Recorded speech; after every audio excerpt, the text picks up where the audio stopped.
everyone, and welcome back. Today we're going to be planning out my week in my planner. This is the last week of February and just the very beginning of March.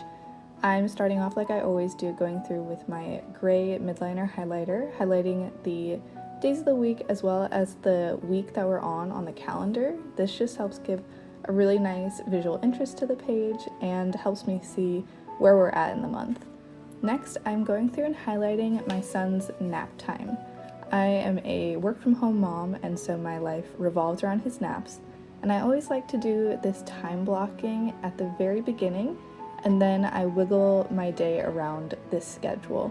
He has been on a really solid nap and sleep routine for a while now, which I'm very grateful for. So at the top of the page, I highlight where he wakes up, which is usually around 6 or 6:30. His first nap is at 9, his second nap is at 2:30, and then finally he goes to bed at 7:30. Now that that's in, I'm doing the first line on each day for my to-do list. I like to put this to-do list at the bottom just because there's certain tasks that I can get done at any time of day, and it's kind of my catch-all for the day's plan. I also added 2 boxes there. That's where I'm going to be putting the time block for my gym. I like to do my time blocks in different styles just to differentiate a little bit, and it gives a nice visual interest as well. Now I'm going through and marking out the times that I work. I work from 9 to 2 on Monday, Tuesday, Wednesday, Thursday, and Sunday. So Friday and Saturday are basically my weekend. I've been trying to use up these cloth and paper stickers. I've been working through them slowly but surely, and now I'm going through the hexagon ones.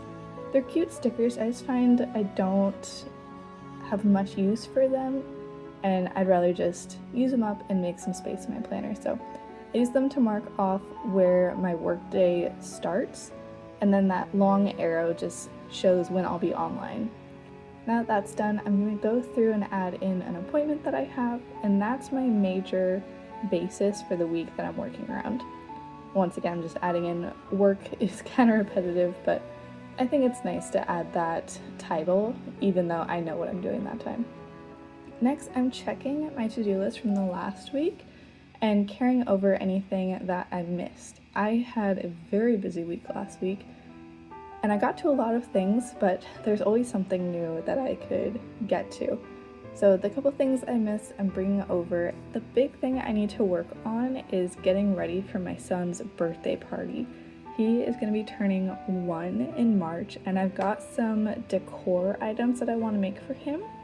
I'm sewing these little fabric flags out of some scrap fabric, and I also want to make him a happy birthday sign out of some scrap fabric I have as well. I think it'll be a really cute thing that we can use throughout the years.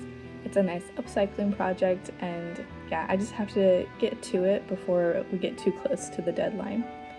Another thing I really need to get done is a lot of cleaning and organizing. I've got a bunch of paperwork I have to go through, clean up our bookshelf, all that kind of stuff. Another thing I'm currently working through is our wedding plans, and I have to order the save the dates and get those sent out. Our wedding isn't until November, but I really want to start getting some of these things checked off my to-do list so I can focus on bigger picture things like the decorations, the seating charts, getting the RSVP list, all of that stuff. Now that I've got my list right now, I add a little highlight check mark on each of those tasks, once again to kind of tie together the color scheme. In those time blocks, I marked out the gym.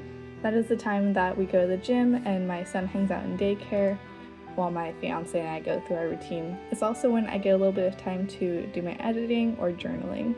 So I have to book his daycare times at the beginning of the week, and it's nice to have that time block to remind me to book his daycare times for the gym. Next thing I'm doing is pulling out my meal plan for this week. I'm going to put in what we're going to eat on each day. I will likely do a loose schedule with this because we usually eat leftovers on in-between days, and I do my grocery shopping on Thursday, so my meal plans are kind of a middle of the week thing more than a beginning of the week. We still have quite a bit of stuff we have to use up in the fridge too. Now I'm going to go through and add a couple reminders for the things that I have to do at certain times. So for example, on Thursday, I have our groceries. So I have to do the grocery pickup order in the morning so that way it's ready by the time I'm off work in the afternoon. I found doing that grocery pickup has been a really convenient way to get my shopping done and reduce impulse purchases. So I'm gonna keep doing it for a little while because it's been effective so far. Now at the bottom here, I am writing in the chores that I want to get done on each day. I try to do a little bit of cleaning every day throughout the week, so I don't have to do one giant cleaning sesh on the weekends when I'd rather be spending my time doing something a bit more fun. I'm also going through my to-do list and determining what I want to do on what day. So for example, the days that we're going to the gym, I try not to schedule too much for myself, or I do things that are really quick tasks so that way I don't have to rush to get everything done because it's going to be a busy day if we're going to the gym. Whereas days like Friday, where I don't have anything going on, I can do some of those more hobby-based tasks or the more intense tasks that are going to take a bit more time. So I've got all of that written out, and anything I don't finish one day, I'll just carry on to the next. And if I don't finish it in this week, then I will carry on to the next week, and so on and so forth. But that is my plans for this week. I really hope you enjoyed this video. Go ahead, leave a like and subscribe for more, and I will see you in the next one.